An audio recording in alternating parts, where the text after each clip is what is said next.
Всем привет! Это дневники игр «Дети Азии». Я Исана Барнашова, мой коллега Максим Кардозу, и мы в царстве вечной мерзлоты. Привет-привет, друзья! Мы находимся в настоящем леднике под горой. И температура здесь не поднимается выше минус 4 градусов. Бррр, так что скорее начинаем.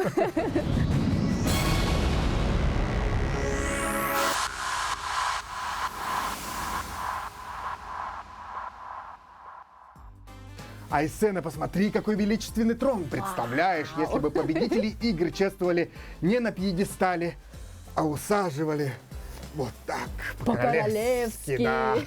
Но ты знаешь, Максим, боюсь, что после их баталий, горячих сражений на спортивной арене трон бы просто растаял. Это факт.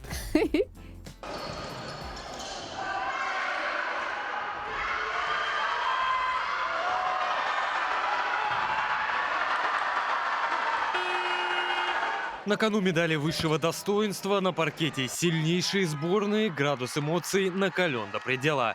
Виртуозы мяча вступили в борьбу за звание чемпиона игр «Дети Азии» по футзалу.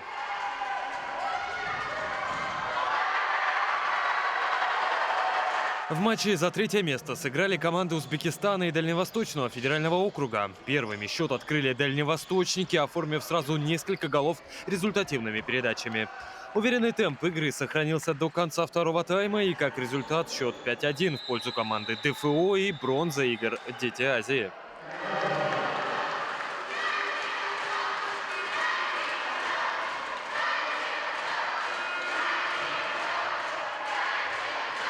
Следующая встреча на паркете — Якутия и Урал, две самые забивающие команды турнирной таблицы. Хозяйка игр за 6 матчей забила 44 мяча, абсолютный рекорд, который продолжился и в борьбе за золото. Игрок сборной Якутии Грач Гаспарян открыл счет на 11-й минуте, но до окончания первого тайма Уралу удалось сравнять счет.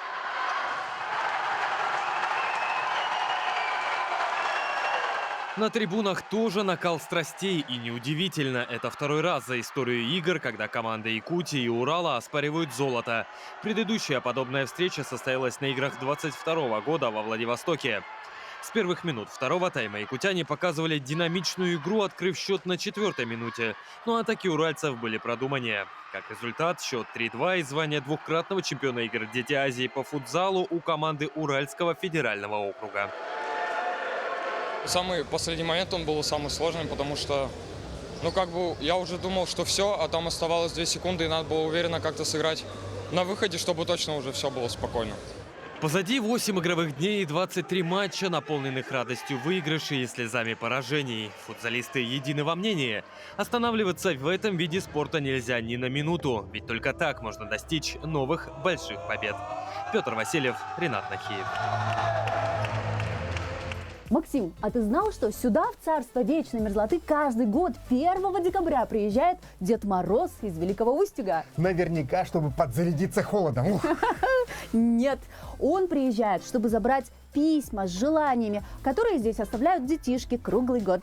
Я уверен, что юные участники игр «Дети Азии» загадали здесь массу желаний. Первое место, первое место, первое место.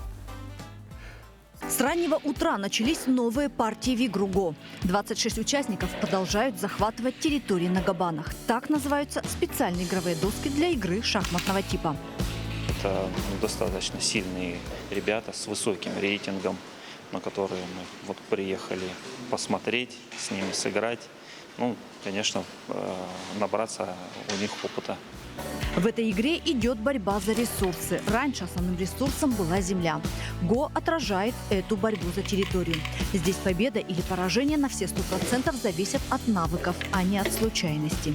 Во всем мире насчитывается около 100 миллионов любителей игры ГО. Причем 40 миллионов из них проживает в Китае. Там эта игра номер 1. Считается, что если ты умеешь играть в ГО, значит ты успешный человек.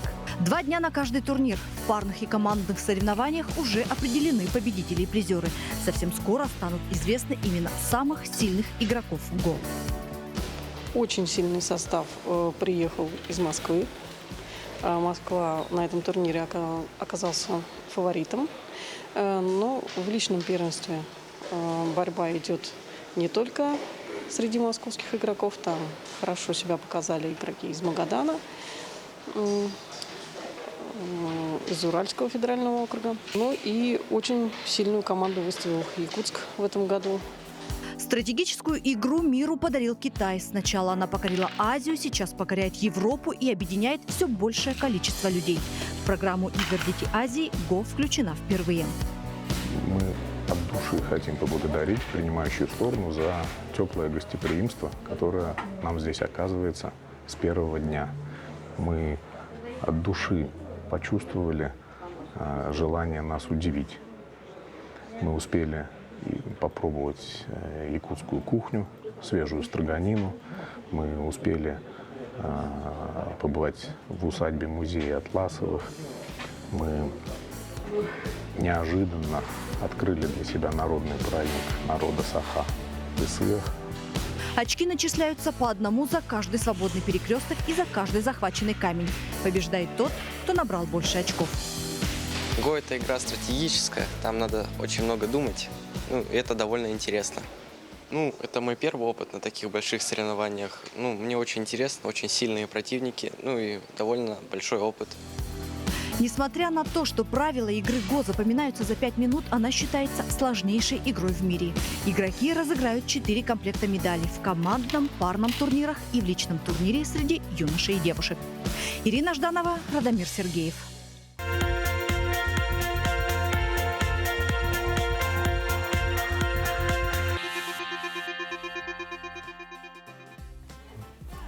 Издревле якуты были прекрасными скотоводами, и у каждого была своя лошадь. А еще, Максим, лошадь – это символ божества Джагэгэй Айи. Считается, что он специально спустился с небес в Срединный мир, чтобы помочь людям.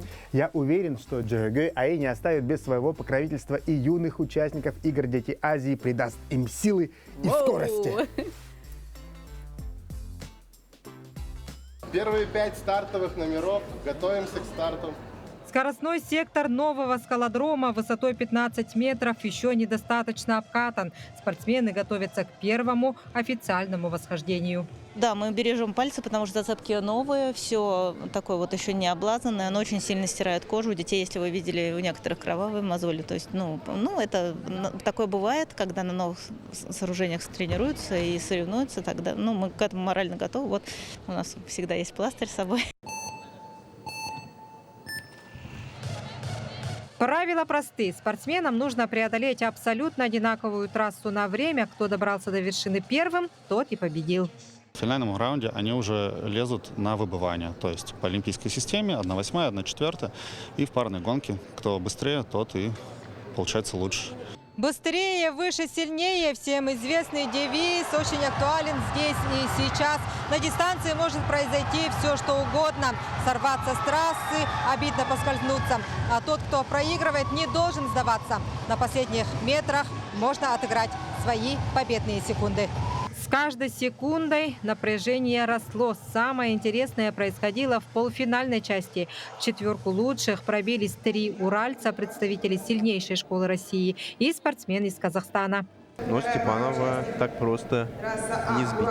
Лидер команды Казахстана Роман Курасов занимается скалолазанием 8 лет. Он серебряный призер первенства Азии и чемпионата Казахстана. Ему не всегда везло, зато отметился на играх «Дети Азии». Казалось бы, к золотой медали стремительно поднимался Георгий Степанов с Урала, но несколько сотых секунд отделили его от победы. В этом году я вообще не занял ничего на чемпионате Республики Казахстан, но меня сюда отправили, потому что у меня лучшее время было. Среди наших я был, можно сказать, фаворитом. Больше ошибок допускали девушки. То зависали на пути, теряя драгоценные секунды, то не попадали в зацепку руками, сбивая скорость. Обидно, конечно, но это спорт. Трасса ошибок не прощает.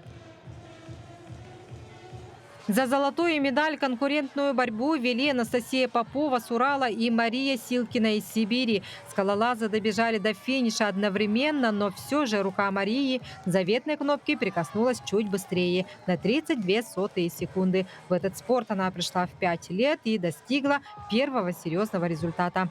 На самом деле, на всероссийских соревнованиях у меня обычно хорошо не получалось. Я квалификации здесь никогда не пробегала. И за 9 секунд я первый раз в жизни пробежала. Сибиряки надеялись на победу Андрея Зырянова, но в 1/8 финала он допустил досадную ошибку. Дети тренируются в Екатеринбурге у мастеров высокого класса. Одна из них – чемпион мира и Европы по скоростному скалолазанию Ольга Бибик. Я понимала, что спортсменка Маша может попасть в призы, но то, что она золото завоюет, это для нас, конечно, даже немного неожиданно и безумно радостно. И, конечно, жаль, что скалолазание не может официально в медальный общий зачет войти.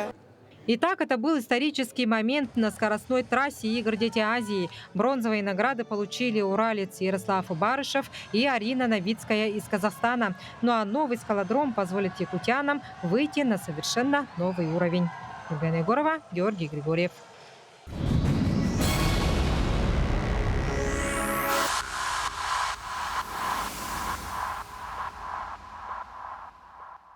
Айсена, посмотри, это же древние люди. И наверняка они сейчас готовятся к охоте на мамонта. Уху, Максим, наверняка это еще и древние спортсмены. Ведь чтобы добыть себе пищу, им приходилось метко стрелять, быстро бегать, ну и тяжести таскать. Ну чем не атлеты, как и наши юные участники игр «Дети Азии». Один континент, одна команда! С таким боевым настроем атлеты сборной команды «Беларусь» приступили к старту. Отбирали спортсменов в течение нескольких месяцев по результатам региональных соревнований.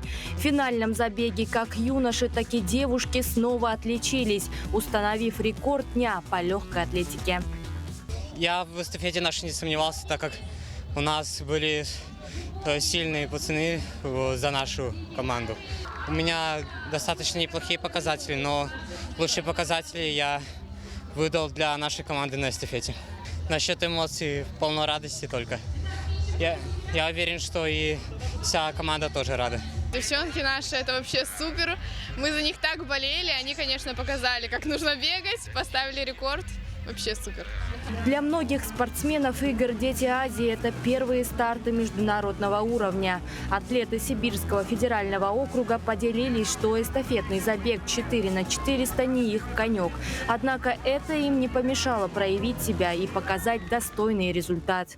Этот забег, эстафета 4 по 400, мне очень понравилась. Она, конечно, эмоциональная, но с командой мы справились, все трудности нипочем с командой. Мы, некоторые девочки на 400, не специализируемся, было интересно пробежаться, посоперничаться.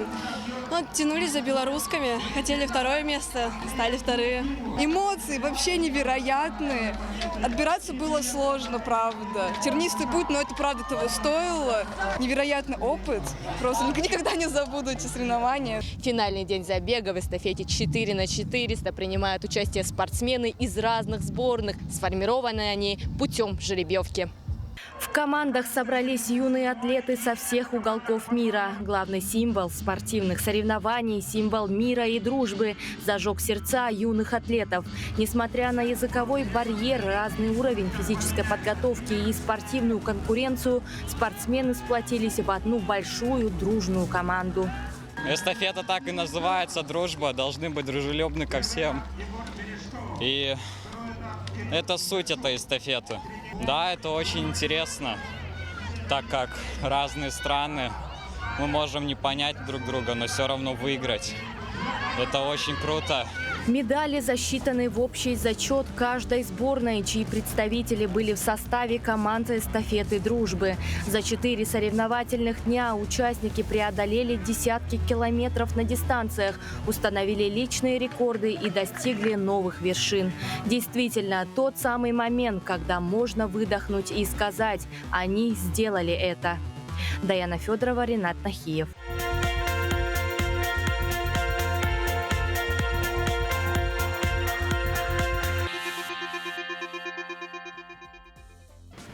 В этом году на 8-х играх «Дети Азии» Китайская Народная Республика участвует всего в 2 дисциплинах. Это настольный теннис и волейбол девушки. Команда приехала из провинции Хелундян, город Харбин. Юные волейболистки поселились в спортивной деревне. На улице плюс 30 градусов. А мы, люди-северяне, мы не боимся ни жары, ни холода. А вот наши друзья из Китайской Народной Республики пришли к нам на интервью в вот таких вот зонтах. Таким образом они защищаются от солнца. Итак, давайте пообщаемся с юными спортсменами из Китая. Нихао. Здравствуйте. Добрый день. Пожалуйста, представьтесь, как вас зовут, сколько вам лет. Я приехала из Китая. Меня зовут Фан Цюнь, и мне 15 лет. Первый раз в Якутске? Мы первый раз в Якутске. Очень рады приезду. Люди здесь очень дружелюбные. Также нам очень нравятся местные продукты. Живем в очень комфортных условиях. Как хорошо это слышать. Сколько лет вы занимаетесь волейболом? В 11 лет начала заниматься волейболом. Усердно занимаюсь 3-й год. Вы уже соревновались? Да, мы уже играли 3 партии. Еще предстоит игра. Какие успехи? Нам нужно еще много чему научиться. Приехать сюда на соревнования — это в первую очередь хороший опыт. На ваш взгляд, какая команда сильнее? Все команды очень сильные, но мне показалось, что команда Республики Беларусь действительно очень крутые. Они находятся в отличной физической форме. Каждый игрок сильный, но хорошо работает в команде. О, какая вы высокая, какой у вас рост? 190. У нее рост 190 сантиметров. Да, действительно, в волейбол играют только высокие девушки. Пожалуйста, представьтесь. Меня зовут Фан Сюе Фэй.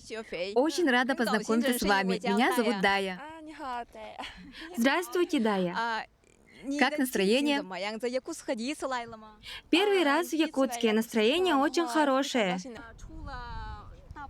Помимо волейбола, какой вид спорта нравится? Раньше играла в теннис. Я смотрю, вы все ходите в зонтах. Боитесь загореть? Да, здесь солнце намного ярче и активнее. По приезде не ощутили холод здесь? Да, в первый день было довольно прохладно, но погода здесь нам очень по душе. Слышали ли вы ранее о Республике Саха-Якутия? К сожалению, нет, никогда не слышала. Первый раз здесь. Тогда вы не знали, что существует народ Саха? Про национальность Саха я слышала. О, а я похожа на китаянку? Да, вы очень похожи. Как отмечает тренер, в 2023 году их школа выиграла 4 чемпионата страны. Поэтому для них большая честь дать школе право участвовать на этих играх. Участие в столь масштабных соревнованиях для них будет хорошим опытом. В Китае у наших игроков высокий рост, но когда мы приехали сюда, мы обнаружили, что наши игроки совсем невысокие. И каждая команда здесь очень сильная, есть чему у них поучиться. Также друзья из Поднебесной отмечают дружелюбие местных жителей и дорогие цены на овощи и фрукты. Люди здесь, как и погода, очень теплые. В то же время ощущение, что солнце здесь очень близко, поэтому можно сильно загореть. Мы здесь часто ходим на рынок и заметили, что овощи и фрукты действительно очень дорогие. Например, один огурец стоит 10 юаней, а в Китае на эти деньги можно купить целый пакет овощей. Но еще раз хочу отметить, что люди очень дружелюбные. Все нам стараются помочь. Мы искренне очень благодарны народу Якутии. Девушки уже сыграли 3 партии. Несмотря на проигрыш, не унывают. Для многих это первый выезд за границу. И даже поражение не мешает им улыбаться и с радостью изучать другой мир. Юные спортсменки уверены, за поражением непременно придет победа. Ребята, давайте пожелаем команде Китайской Народной Республики удачи в соревнованиях.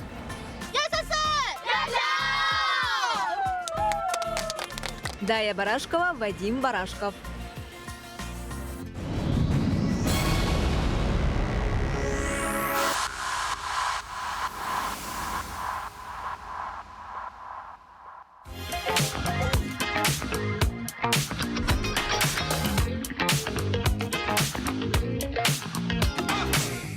Всего 2 дня на Комсомольской площади проходят соревнования танцевального спорта по брейкингу. Брейкинг называют субъективным видом спорта. Здесь многое зависит от музыки, которую включает диджей.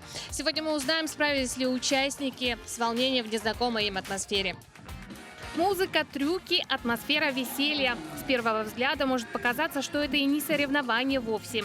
Но брейкданс – это олимпийский вид спорта, который дебютирует в Париже уже через пару месяцев. Ведь танцевать в батле – это в первую очередь соперничество 1 на 1. И здесь оценивается не только техника. 3 критерия основных – это физическое качество, оригинальность и музыкальность. Именно по этим критериям мы оцениваем. Но в целом по участникам картинка и так была ясна, так что критерии это просто как дополнение, в общем. Уровень сразу было видно, разницу уровня. Жаль, что мало участников, но сцена, танцпол, все на уровне, все круто. Да все молодцы, все, не хочется никого выделять. Все хорошо себя показали, каждый кто как смог, каждый на своем уровне, все молодцы. Выход на паркет – это во многом лотерея. Мастерство, конечно, никто не отменял, но каждый участник должен импровизировать под музыку, которую слышит впервые.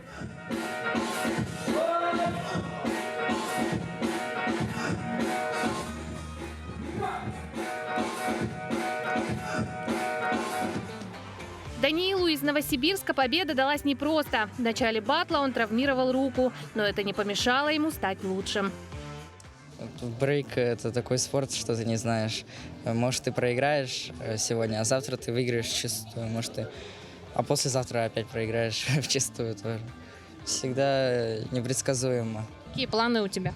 Да, развиваться. Вот, через год в следующую номинацию, в старшую перехожу. Там нужно постараться. И вообще развиваться до, когда вырасту, еще хочу съездить на мировые соревнования. Брейкинг вошел в программу «Игры Дети Азии» в 2022 году, которые проводились во Владивостоке. Всего будет разыграно 3 комплекта наград в соло и дуэтах. Ну, сегодня я выиграла 1 на 1, а завтра мы танцуем с мальчиком Матвеем, он сейчас в финале тоже, вместе в 2 на 2. То есть мальчик-девочка против мальчика и девочки, вот так. Мне очень нравится танцевать на улице, тем более с таким видом, тут колесо обозрения видно. Мне очень нравится то, что еще можно дышать свежим воздухом в перерывах. В первый соревновательный день якутянам родные стены не помогли. Они не смогли пробиться в финалы.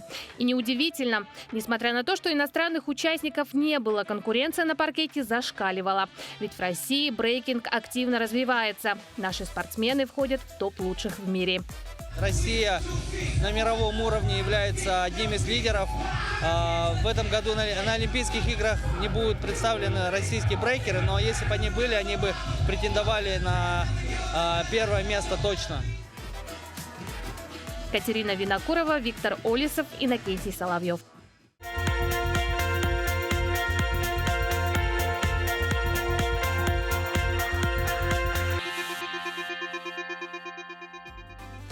Ну что, поехали?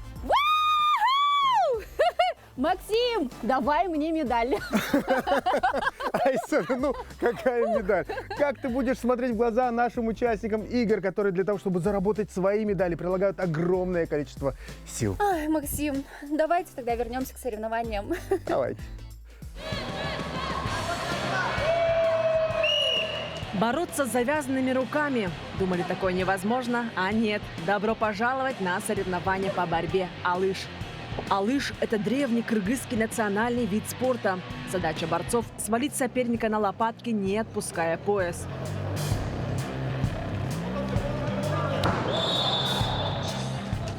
Алыш впервые представлен на играх «Дети Азии» в качестве демонстрационного вида. И чтобы он стал постоянным, требовался интерес к кыргызской борьбе со стороны спортсменов как минимум из 10 стран. И произошел невероятный поворот. Проверить свои силы в новой дисциплине решили сразу 70 юношей и девушек из 14 команд. Такого не ожидал никто. Первый закончилось, да? Жалко, что у нас одного травма была, девушка, увезли. А так нормально идет и местная, якутская команда, тоже хорошая команда. И монгольская, они борются. Даже его перебороли, первого моего 60 килограмм перебороли уже. 4 секунды. Именно столько времени понадобилось юному борцу, чтобы выиграть бой. И неудивительно, ведь решающим может оказаться любой захват. Противостояние длится всего 2 минуты. Однако в некоторых случаях схватка может завершиться даже досрочно. Если разница в баллах составляет 6 баллов и больше, то схватка заканчивается за техническим превосходством.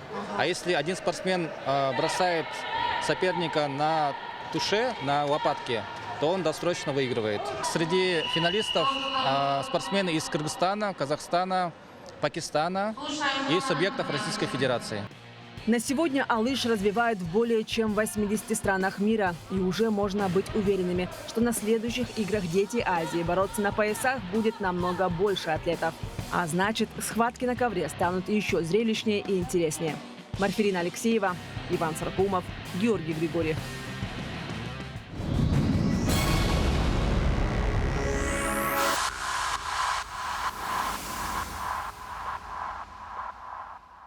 Это разминка сборной Китая по волейболу. Девушкам предстоит, наверное, самый главный матч в этом турнире. Через пару часов решится, окажется ли их команда на последнем месте в турнирной таблице. Или все-таки удастся одержать хотя бы единственную победу на играх. Соперницы китаянок – сборная Казахстана. Им тоже не хочется быть в самом низу. Так что накал страстей на площадке можно было сравнивать даже с финальными схватками фаворитов. Каждая спортсменка была максимально внимательна и старалась брать даже самые сложные подачи. Но в 3 периодах китаянки уступили команде из Казахстана.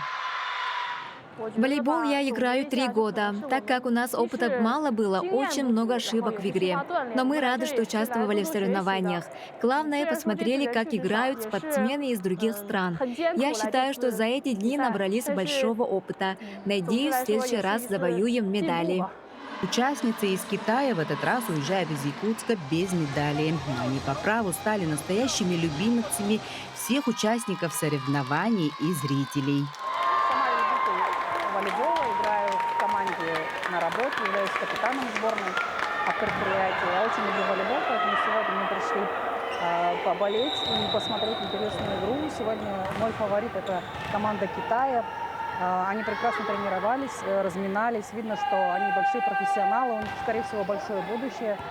Еще один матч стал настоящим украшением соревновательного дня. Сборные Якутии и Дальневосточного федерального округа боролись за 5-е место. За хозяев турнира пришли поболеть сотни земляков. Еще немного, и казалось, трибуны просто взорвутся. Сборные встречаются ежегодно. На этих играх обе команды показали сплоченность и сыгранность. Во всех периодах счет был плотный, но удача оказалась на стороне девушек из Дальневосточного федерального округа. Именно на этих соревнованиях, наверное, эта команда показала очень такое серьезное сопротивление против нас. Мы увидели новых игроков у них в команде, которые очень сильно им помогли. Вот, поэтому именно эта игра, наверное, из всех нашей команде запомнилась против них. Впереди 2 полуфинальные игры, где первыми встретятся команды Уральского федерального округа и Республики Узбекистан. Вторыми на площадку выйдут Сибирский федеральный округ и Республика Беларусь. Финал состоится 6 июля. Анна Васильева, Радомир Сергеев. Это был выпуск дневников игр «Дети Азии». Смотрите нас каждый день и будьте в курсе самых интересных событий. Пока!